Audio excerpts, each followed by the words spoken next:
poursuivons avec la cinquième session et on va lire un texte dans Actes 8, 14. Actes 8, 14, c'est maintenant Philippe à Samarie. Actes chapitre 8, verset 14. Les apôtres qui étaient à Jérusalem, ayant appris que la Samarie avait reçu la parole de Dieu, y envoyèrent Pierre et Jean. Ceux-ci, arrivés chez les Samaritains, prièrent pour eux afin qu'ils reçoivent le Saint-Esprit, car il n'était descendu sur aucun d'eux. Ils avaient seulement été baptisés au nom de Seigneur Jésus. Alors Pierre et Jean leur imposèrent les mains et ils reçurent le Saint-Esprit. Lorsque Simon vit que le Saint-Esprit était donné par imposition des mains des apôtres, il leur offrit de l'argent en disant « Accordez-moi aussi ce pouvoir, afin que celui à qui j'imposerai les mains reçoive le Saint-Esprit. » Mais Pierre lui dit « Que ton argent périsse avec toi, puisque tu as cru que le don de Dieu s'acquérait à prix d'argent. Il n'y a pour toi ni part ni lot dans cette affaire, car ton cœur n'est pas droit devant Dieu. Repens-toi donc de ta méchanceté et prie le Seigneur pour que la pensée de ton cœur te soit pardonnée, si il est possible. Car je vois que tu es dans un fiel amer et dans des liens d'iniquité. » Simon répondit « Priez vous-même le Seigneur pour moi, afin qu'il ne m'arrive rien de ce que vous avez dit. » Après avoir rendu témoignage à la parole du Seigneur et après l'avoir prêché, Pierre et Jean retournèrent à Jérusalem en annonçant la bonne nouvelle dans plusieurs villages des Samaritains. Philippe à Samarie, on se rappelle tout à l'heure que Philippe faisait partie des 7 diacres qui sont mentionnés dans Actes chapitre 6. Mais vous voyez que vous pouvez commencer dans un ministère dans l'Église, diacre, et vous retrouver dans un autre ministère. Ici, c'est le ministère d'évangéliste. Il y a une évolution dans les ministères. On n'est pas cantonné à rester toujours dans un ministère si Dieu nous appelle à autre chose. Dieu appelle qui il veut et il établit ses serviteurs comme il le désire et il peut les faire évoluer. Par exemple, vous pouvez commencer comme pasteur dans une église et devenir missionnaire. Vous évoluez dans le ministère. C'est une direction que Dieu va donner à un moment de votre vie. Par exemple, vous pouvez être ancien dans une église et devenir pasteur. C'est une évolution dans le ministère. Alors nous devons être sensibles à la direction de Dieu. On n'est pas là en train de chercher des postes. On fait pas carrière pour dire moi je veux être apôtre. Alors voilà, j'ai des ambitions. On n'est pas là pour chercher des ministères, puisque les ministères c'est pas nous qui les décidons, c'est Dieu. Moi, j'ai jamais cherché à être pasteur, par exemple. C'est Dieu qui m'a appelé. Moi, je voulais être dessinateur en publicité. Et je voulais servir Dieu en faisant des tracts publicitaires, des affiches, des prospectus, des flyers, toutes ces choses-là. Et faire de la bande dessinée aussi, pour parler du Seigneur Jésus. Voilà, ça c'était mon plan. Mais Dieu avait un autre plan. Et il m'a attiré pour le servir dans le ministère pastoral. Donc nous devons être sensibles à la direction de Dieu, comme les premiers chrétiens. Et ici, nous retrouvons Philippe, qui prêchait Christ à Samarie. Donc il est devenu évangéliste, il était plus simplement diacre. C'est le message que l'on doit toujours prêcher aujourd'hui. On doit toujours prêcher Christ. Notre prédication est christocentrique. On prêche la croix. Ça reste.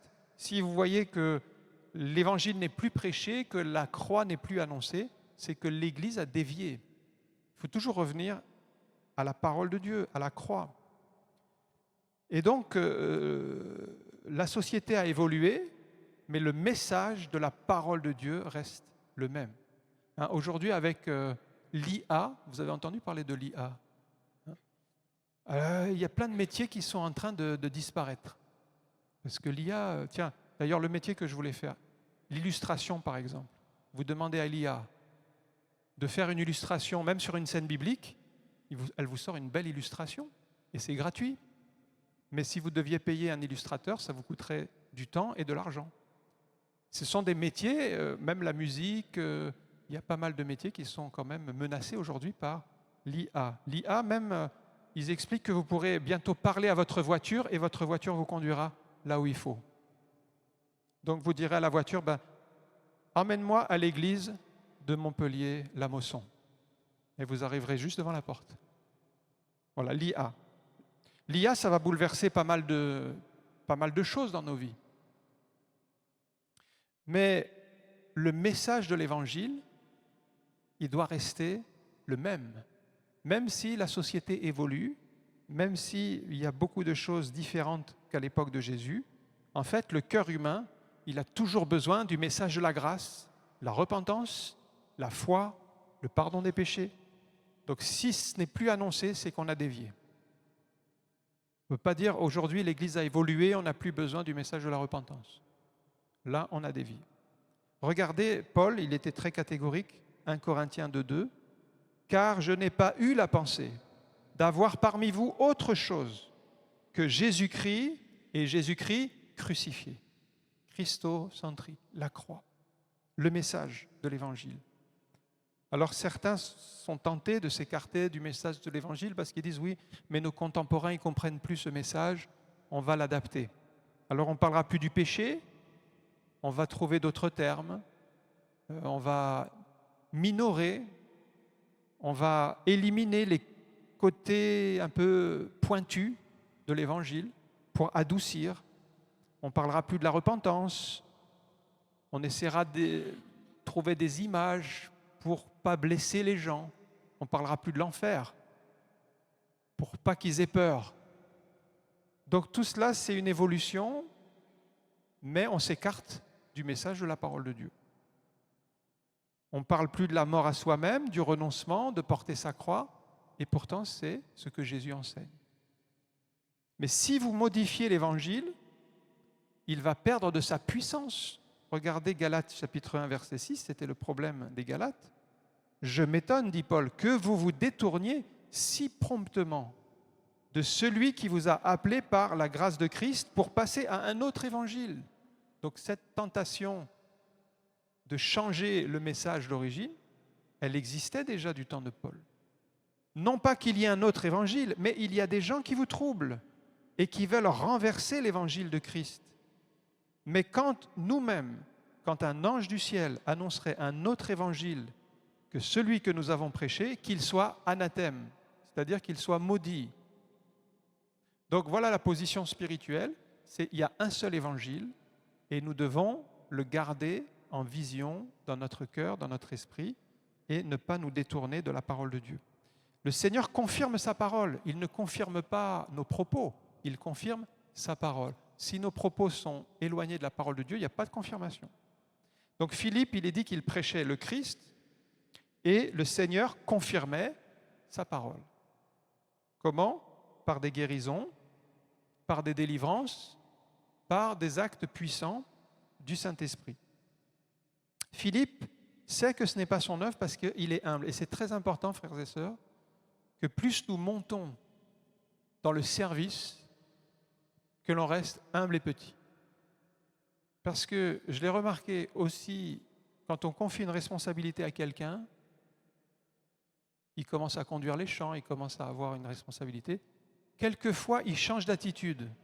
Il regarde les autres un petit peu de haut. Il se sent au-dessus. Et ça, c'est un piège. C'est-à-dire que vous devez travailler l'humilité en même temps que Dieu vous élève. Ça, c'est impératif, frères et sœurs. Sinon, on s'éloigne de Dieu. Donc, Philippe a compris, il est resté humble, et on retrouve cette humilité chez Pierre, chez tous les serviteurs de Dieu. Après la guérison du boiteux, vous savez, dans Acte 3, ils montaient au temple pour prier à l'heure de la prière, Jésus a guéri un paralytique. Alors, Acte 3, 12, Pierre, voyant cela, dit au peuple, les gens venaient vers Pierre pour chercher auprès de lui des guérisons comme s'il avait du pouvoir. Il dit, « Hommes israélites, pourquoi vous étonnez-vous de cela ? Pourquoi avez-vous les regards fixés sur nous comme si c'était par notre propre puissance ou par notre piété que nous eussions fait marcher cet homme ?» Et le verset 16, « C'est par la foi en son nom, Jésus, que son nom a raffermi celui que vous voyez et que vous connaissez. C'est la foi en lui qui a donné à cet homme cette entière guérison en présence de tous. On a une petite déviation aujourd'hui, c'est qu'on cherche, les gens sur Internet, ils cherchent des têtes d'affiche. Et il y a même des prédicateurs qui se font appeler bishop ou archibishop ou apôtre. Et ils cherchent, ils cherchent à s'élever. Mais quelle était l'attitude de Pierre? Non, ne regardez pas à nous, mais regardez à Jésus. Vous voyez la déviation? Quand on attire à soi. Déjà, vous pouvez avoir un doute. Vous pouvez avoir... vous pouvez avoir la réflexion de vous dire, mais est-ce qu'il cherche à honorer Christ? Est-ce qu'il cherche à honorer Dieu? Ou est-ce qu'il cherche à attirer des gens à lui? Attention, frères et sœurs. Parmi les convertis de Samarie, il y avait un certain Simon. Qui était Simon, le magicien? Il était connu dans la ville pour ses actes de magie, c'est-à-dire il travaillait avec les mauvais esprits, comme tous les magiciens. Et donc, les gens venaient le consulter pour sa magie. Donc, en fait, c'est de l'occultisme. Tout simplement, il était dans l'occultisme. Et quand vous êtes dans l'occultisme, vous travaillez avec des démons, que vous le vouliez ou non. Il y en a même qui ne le savent pas, ils ont des cabinets de voyance, ils ont même la Bible, ils ont la Bible, des fois ils ont des crucifix, ils ont ça. Mais ils travaillent avec des démons, ça c'est sûr. Et derrière tous ces magiciens, ces voyants, il y a le monde démoniaque. Les démons peuvent même vous donner un grand succès. Vous avez entendu parler de Harry Potter. Ça vous dit quelque chose? Harry Potter. C'est connu dans le monde entier. Harry Potter, il y a eu la femme qui est l'auteur de Harry Potter, elle a publié plus de 500 millions de volumes de ces livres-là, qui vantent donc un petit sorcier qui fait des exploits. Et j'entendais le témoignage d'un professeur de français qui avait du mal à faire lire les adolescents. Il disait, mais mes adolescents, ils ne lisent pas. Mais depuis que je leur fais lire Harry Potter, ils ont retrouvé le goût de la lecture. Vous voyez ? Derrière ces livres-là, il y a quelque chose quand même, mais qui est mauvais. Alors elle ne voyait pas le mal, mais comment ça se fait qu'ils aiment tellement lire Harry Potter? Donc certains cherchent, derrière l'occultisme, à contacter les morts, à prier pour entendre peut-être le père ou le grand-père nous parler du ciel. Et tout cela, ce sont des mauvais esprits qui répondent, parce que les morts, ils sont morts. Il n'y a pas de contact entre les morts et les vivants. Mais par contre, un mauvais esprit peut prendre l'aspect d'un mort et répondre à la place du mort. Ça, c'est possible. Et donc, Simon croyait dans ces choses-là, mais il a rencontré le Seigneur, il a donné son cœur à Jésus. La Bible dit qu'il a été baptisé par immersion. Alors, il faisait partie de l'Église. Il a accepté Jésus comme Seigneur et Sauveur, il suivait les disciples, et à l'époque, tous les baptêmes étaient par immersion. Vous savez que le mot baptismos, en français, ça veut dire immerger. Donc quand on dit baptême, ça veut dire immersion. Alors si vous dites baptême par aspersion, c'est un contresens, parce que vous dites immersion par aspersion. Vous voyez, ça n'a pas de sens. Et les orthodoxes qui sont de langue grecque, ils comprennent le mot baptême, mais ils baptisent les bébés. Mais comment est-ce qu'ils baptisent les bébés, les orthodoxes? Ils ne font pas une aspersion, ils les plongent entièrement dans l'eau. Pourquoi? Parce que le mot baptême en grec, ça veut dire plonger. Et donc eux, ils le comprennent comme c'est écrit. C'est pourquoi les baptêmes de bébés, vous plongez entièrement le bébé dans l'eau par immersion. Les conditions pour le baptême, dès le début de l'Église, c'était très simple. 1, se repentir et demander pardon pour ses péchés. Et 2, croire en Jésus comme son Sauveur et Seigneur. Et vous pouviez être baptisé par immersion, pas de problème. Bien sûr, il fallait mettre sa vie en ordre aussi, si jamais vous étiez dans le désordre. Ce sont précisément 2 actions que les bébés ne peuvent pas faire. Ils ne peuvent pas se repentir de leurs péchés, ils ne peuvent pas s'engager à suivre Jésus. Moi, j'ai fait des présentations, ça fait 25 ans que je fais des présentations de bébés. Je n'ai jamais vu un bébé capable de se repentir. Je ne sais pas si vous en avez eu un à Montpellier. Et qui s'engage à suivre Jésus, je n'ai jamais vu. Donc, il n'est pas apte à se faire baptiser. Il faut d'abord qu'il se repente et qu'il croie. Donc, il faut qu'il ait un certain âge. Deuxième point, c'est maintenant la venue des apôtres à Samarie. Pierre et Jean arrivent à Samarie. Ils ont été envoyés par l'Église de Jérusalem. Le but, c'était de venir en renfort à Philippe, lui qui prêchait l'évangile. Il y avait beaucoup de conversions. Oui, il y avait beaucoup de conversions, mais les chrétiens n'étaient pas remplis du Saint-Esprit. Et donc, ils viennent aider, assister Philippe pour compléter son message d'évangélisation, pour annoncer le baptême du Saint-Esprit. Et ça nous parle de la complémentarité des ministères. Parce qu'on n'a pas tout reçu.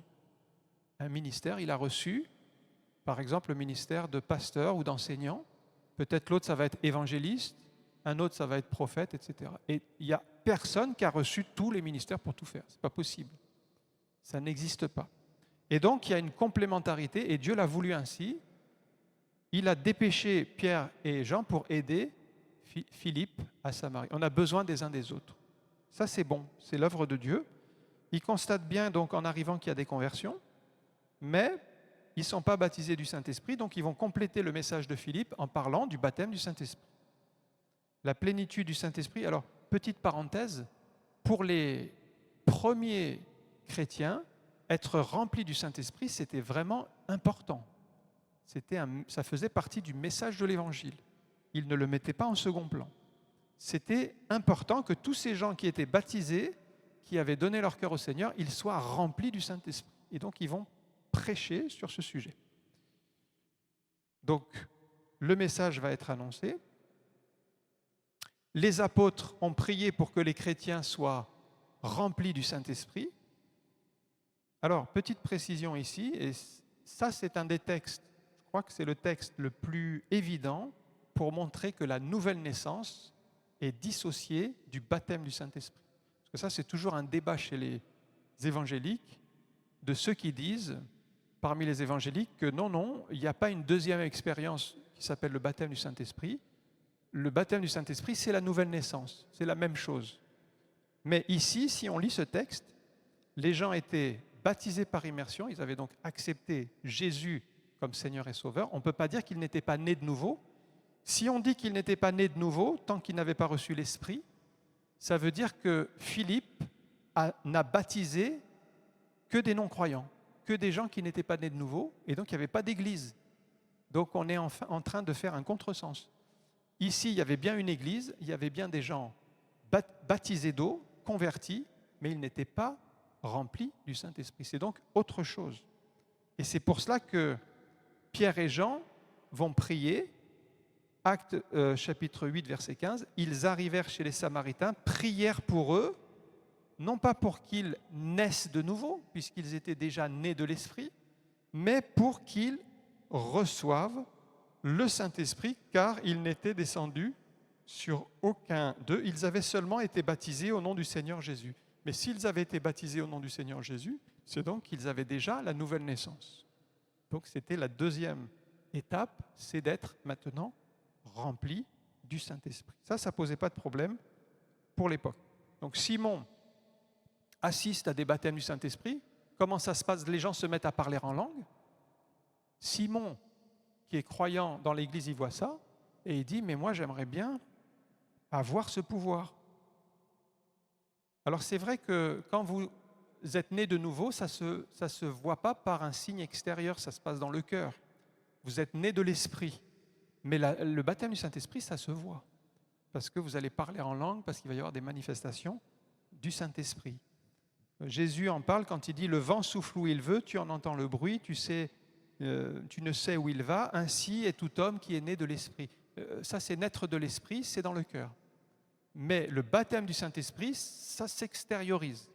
Donc, on sait qu'on est baptisé du Saint-Esprit par les parler en langue et puis ensuite les dons spirituels. C'est visible, comme au jour de la Pentecôte. Alors, Simon apporte de l'argent aux apôtres et il dit « Moi, j'aimerais bien avoir ce même pouvoir que quand je vais prier pour des gens, ils vont être aussi baptisés du Saint-Esprit. » Mais ça, c'est un don de Dieu. Il n'a pas compris qu'on n'achète pas le don de Dieu avec de l'argent. On ne peut pas acheter le pouvoir de baptiser du Saint-Esprit, bien sûr. Si Dieu vous a accordé un don, c'est un don de grâce. Et ce don, vous devez le mettre au service des autres gratuitement. 1 Pierre 4, 10. Comme de bons dispensateurs des diverses grâces de Dieu, que chacun de vous mette au service des autres le don qu'il a reçu. Vous avez reçu un don. Vous n'avez pas le même don que moi, mais vous avez un don. Et ce don, vous devez le mettre au service de l'Église, gratuitement. Vous ne pouvez pas acquérir un don de Dieu avec de l'argent. Pourquoi? Parce que c'est Dieu qui donne et il distribue comme il veut. À l'un, il va donner 2 talents, à un autre 3 talents, à un autre 5 talents. Ça, c'est Dieu qui le donne. Alors, ça ne sert à rien d'être jaloux, parce que vous dites, ah oui, mais pourquoi un tel, elle fait les chants et moi, je ne fais pas les chants? Là, vous êtes jaloux, vous dites, ah oui, le pasteur, il devrait me demander à moi. Mais pourquoi vous êtes jaloux? Si Dieu a donné à l'autre, eh bien, merci Seigneur pour les dons et les talents qu'il a donnés. S'il a donné, et vous, il vous a donné peut-être autre chose, mais envier quelque chose que vous n'avez pas reçu de Dieu, c'est une erreur. C'est inutile. Parce que vous avez votre propre don, que celle qui chante, elle n'aura pas. Et c'est ça l'Église, c'est la diversité des dons et des talents. Et il n'y a pas de dons supérieurs aux autres parce que tous, on a la même valeur devant Dieu. Vous avez votre propre don que d'autres n'auront pas et vous serez plus épanoui à servir dans le don que Dieu vous a donné que de vouloir faire comme l'autre. Et de dire, ah oui, mais l'autre, elle est plus en vue, moi c'est un don caché, personne ne me voit, mais ce n'est pas grave. Parce que Dieu voit et Dieu bénit. Donc on ne doit pas chercher à être en vue. Pierre reçoit une parole de connaissance, et ça c'est un don spirituel. Quand il voit l'attitude de Simon, il reçoit une parole de connaissance, c'est un don qui vous permet de savoir des choses que personne ne peut connaître. Il voit dans le cœur de Simon le magicien du péché, des liens de fiel amer, des liens d'iniquité, mais néanmoins, malgré cette parole très dure, parce qu'il s'adresse ici à un croyant, il lui tend la main en lui disant « Repens-toi donc de ta méchanceté ». Ça veut dire qu'en même temps, le péché est dénoncé, mais en même temps, il y a la grâce qui dit « Si tu te repens, tu peux être pardonné de tes péchés ». Il faut le saisir et ne pas rejeter la repentance. C'est le seul moyen de revenir à Dieu quand on a péché. David l'a expérimenté au psaume 32, verset 3. « Tant que je me suis tu ». Là, il ne voulait pas confesser son péché. Pourtant, c'est un croyant, il sait bien qu'il faut confesser son péché. Il résiste à Dieu. Mes os se consumaient. Ah, il subit les conséquences. Vous ne voulez pas confesser votre péché? Vous allez commencer à souffrir dans votre corps, dans votre santé. Les os se consumaient. Je gémissais toute la journée. Vous n'allez pas être bien. Vous allez être malheureux. Nuit et jour, ta main s'appesantissait sur moi. Dieu va vous résister. Ma vigueur n'était plus que sécheresse comme celle de l'été. Et voyez la repentance, je t'ai fait connaître mon péché. Là, on arrive à la repentance. Je n'ai pas caché mon iniquité. J'ai dit, j'avouerai mes transgressions à l'Éternel et tu as effacé la peine de mon péché. Quelle grâce! Si vous vous repentez, il est fidèle et juste pour vous pardonner de toute iniquité. Mais c'est par la repentance. Donc Simon demande la prière aux apôtres. Il réalise qu'il a fait fausse route. Il cherche de l'aide auprès des personnes spirituelles. C'est très important, frères et sœurs, d'aller demander des conseils à des personnes qui sont spirituelles.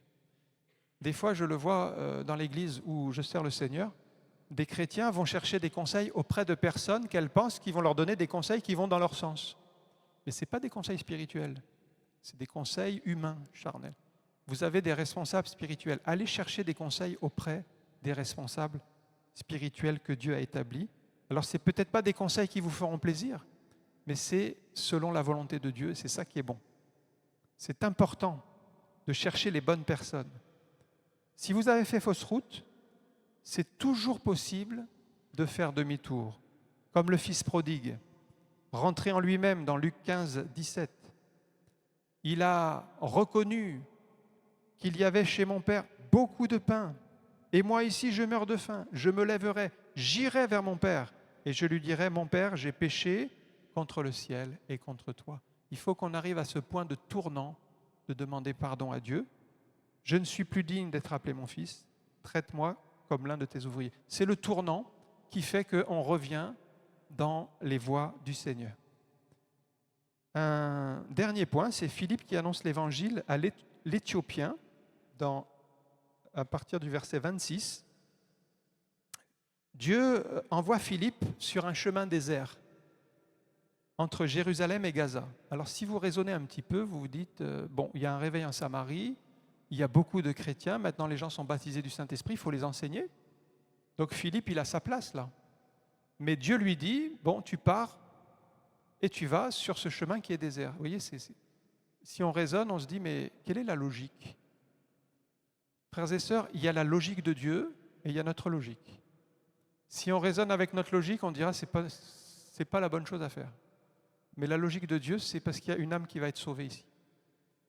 Nous devons chercher à connaître la logique de Dieu. Mais vous allez voir que la logique de Dieu, elle va heurter votre logique à vous. C'est quasiment certain. Dans tous les cas, la logique de Dieu dépasse notre compréhension. Il y a un temps de réveil, il y a beaucoup de travail, il y a beaucoup de conversion. Dieu me demande d'aller dans un chemin désert, mais regardez l'attitude de Philippe, qui doit être la nôtre. Il ne discute pas avec Dieu, il ne dit pas à Dieu ce qu'il doit faire, il obéit et il va sur ce chemin désert, sans tout comprendre. Il aurait pu expliquer à Dieu, mais ce n'est pas possible, tu m'as placé à Samarie, il y a des bénédictions, pourquoi je quitterais Samarie? Il n'y a pas de sens. Il ne discute pas avec Dieu, il reconnaît que c'est Dieu le maître et qu'il a juste à obéir, même s'il ne comprend pas. Ce n'est pas du temps perdu quand on obéit à Dieu. Bien que dans un premier temps, il va sur son chemin désert et il ne se passe rien, bon, il attend. Alors des fois, on est éprouvé dans la foi, parce que combien de temps on va attendre avant de partir? 10 minutes, 1 heure, 2 heures, s'il ne se passe rien. Au bout de 2-3 heures, peut-être, on dit, ça ne sert à rien. Il fallait attendre jusqu'à ce que. Ça, c'est l'épreuve de la foi. Être dans la volonté de Dieu, c'est une épreuve. Quand Dieu nous demande quelque chose, ne tardez pas à obéir, parce qu'obéir à Dieu, on a toujours raison. Vous devez lui faire confiance, même si vous avez l'impression de perdre votre temps. Parce que le temps de Dieu, ce n'est pas le même que notre temps, à nous. On a toujours raison d'obéir à Dieu et on n'est jamais perdant. Regardez, 1 Samuel 2,30, c'est Dieu qui parle. « J'honorerai celui qui m'honore, mais ceux qui me méprisent seront méprisés. » Alors Dieu envoie à Philippe un ministre éthiopien. Ça veut dire que Dieu savait d'avance que cet Éthiopien, il allait prendre cette route ce jour-là, à cette heure-là. Donc il avait placé Philippe à cet endroit pour lui témoigner. Ça veut dire que Dieu peut vous envoyer des personnes qui ne connaissent pas le Seigneur et c'est à vous d'être prêts pour leur annoncer votre témoignage et leur parler du Seigneur. Vous devez toujours être prêts à témoigner, ne serait-ce que de dire ce que Jésus a fait dans votre vie. J'ai dit, je crois hier, qu'il y a 2 moments de l'Église. Il y a le temps, là, on est rassemblés, on est frères et sœurs, on est en train d'être édifiés, enseignés. Ça, c'est l'Église rassemblée. Mais c'est un petit temps dans la semaine. C'est le dimanche matin, les réunions de semaine. Mais l'Église, ensuite, elle est dispersée. Et là, vous êtes des témoins. Vous allez parler du Seigneur et Dieu va vous envoyer des âmes. C'est Jésus qui dit, vous êtes le sel de la terre. Mais on n'est pas fait pour être le sel ici dans l'église rassemblée parce que on est comme une salière là. Mais le sel, il va donner de la saveur à l'extérieur. Et le plus de temps qu'on passe, c'est à l'extérieur de l'église. Et on est quand même l'église à l'extérieur du bâtiment de l'église parce qu'on est l'église dispersée et c'est là qu'on est le sel de la terre. C'est là qu'on est la lumière du monde. Et c'est là que Jésus a dit, vous serez mes témoins. C'est bien dans le monde. Et c'est là qu'on passe le plus de temps, finalement, que quand on est rassemblé. Donc Philippe est en train d'être le sel, il est en train d'être la lumière. Actes chapitre 8, verset 29. Le Saint-Esprit parle à Philippe. Vous voyez, quand on obéit à Dieu, on n'a pas compris, mais on fait sa volonté.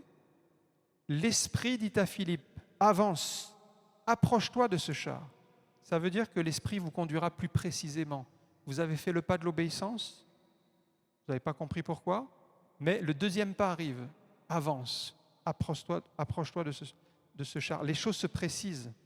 Et ça, nous devons apprendre à écouter la voix intérieure du Saint-Esprit qui nous dit « Avance, va dans cette direction, parle à cette personne et il vous conduira dans sa volonté. » Certains négligent, alors ils ne veulent pas, ils désobéissent et finalement ils éteignent l'Esprit. 1 Thessaloniciens 5,19, N'éteignez pas l'esprit. Ça veut dire que quand on ne veut pas faire ce que l'esprit veut, on est en train d'éteindre l'esprit. Si Philippe avait dit non, je ne vais pas y aller, s'il avait résisté, il éteint l'esprit de Dieu. Donc il fait ce que Dieu demande. Le ministre lisait un livre du rouleau du prophète Ésaïe. Il n'y a pas de hasard avec Dieu, il n'était pas en train de lire n'importe quel livre, c'était Ésaïe, la partie qui parle dans Ésaïe 53 du Messie qui est crucifié et qui donne sa vie pour le monde, donc c'est vraiment le message de la croix. Et c'est un des passages les plus clairs de l'Ancien Testament qui annonce le sacrifice du Messie. Ésaïe 53, tout le monde connaît l'importance de ce passage. Ça montre qu'avec Dieu, il n'y a pas de hasard. Un jour, il y a un évangéliste qui faisait des visites à domicile et il a rencontré une mamie qui avait une Bible et dans cette Bible, il y avait un vieux journal jauni avec un message de Charles Spurgeon. Et le pasteur l'évangéliste lui demande, mais d'où vient ce papier? Alors la dame lui explique, comme quoi il n'y a pas de hasard.